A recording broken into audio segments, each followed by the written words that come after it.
এই স্বৈরাচারের পুনঃপ্রবর্তন আমরা ঠেকাইতে পারবো। আমাদের কোনো ন্যূনতম বিষয়ে ঐক্যমত্য নাই রাজনৈতিক দলগুলোর মধ্যে।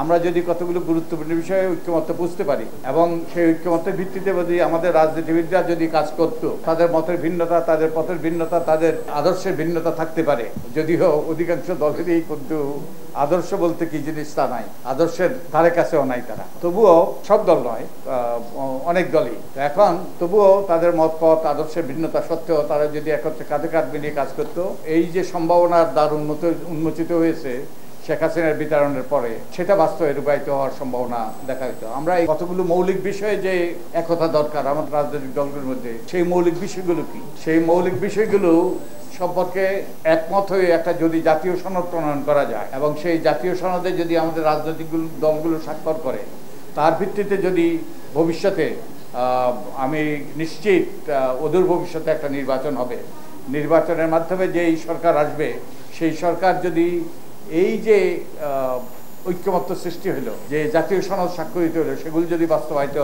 করার উদ্যোগ নেয়, তাহলে হয়তোবা আমরা ভবিষ্যতে এই স্বৈরাচারের পুনঃপ্রবর্তন আমরা ঠেকাইতে পারবো। শুধু তাই নয়, এখন সবচেয়ে বড় সম্ভাবনা দ্বার খুলেছে এবং এই সম্ভাবনার দ্বারটা খুলেছে এক সাগর রক্তের বিনিময়ে। আমাদের 1400 থেকে 2000 ছেলে মেয়েরা প্রাণ দিয়েছে। শুধু ছেলে মেয়েরা নয়, সমাজের সকল স্তরের ব্যক্তিরা প্রাণ দিয়েছে। প্রায় 30,000 ব্যক্তি আহত হয়েছে। তারা সেই মৃত্যুর সাথে অনেকে পাঞ্জা লুটছে। এই যে সম্ভাবনার দ্বার উন্মোচিত হয়েছে, এই সম্ভাবনার দ্বারটা যাতে বাস্তবে রূপায়িত হয়।